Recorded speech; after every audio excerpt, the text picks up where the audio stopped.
আসসালামু আলাইকুম। আমি কাজল, আমার বাসা সন্তোষ। আমি অনেক দিন যাবৎ থাইরয়েড সমস্যায় ভুগছিলাম। খন্দকার মোহাম্মদ শহীদুল্লাহ স্যারের তত্ত্বাবধানে 1.5 মাস আগে এ জায়গায় পরীক্ষা করে থাইরয়েড ধরা পড়ে। তারপর গত শুক্রবারে আমার অপারেশন হয়। এখন আমি সুস্থ আছি।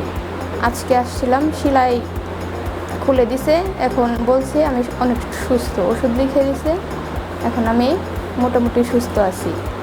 বুড়ো হাসপাতালের সেবা অনেক ভালো, অন্য হসপিটালের চেয়ে অনেক পরিষ্কার এবং ওনাদের ব্যবহার অনেক ভালো। এবং আমার যে চিকিৎসা করেছেন স্যার খন্দকার মোহাম্মদ শহীদুল্লাহ স্যার, ওনার ব্যবহার অনেক ভালো। এর আগেও আমি আমার হাজবেন্ডকে দেখাইছি, উনি অনেক ভালো একজন মানুষ। বুড়ো হাসপাতালকে অনেক ধন্যবাদ।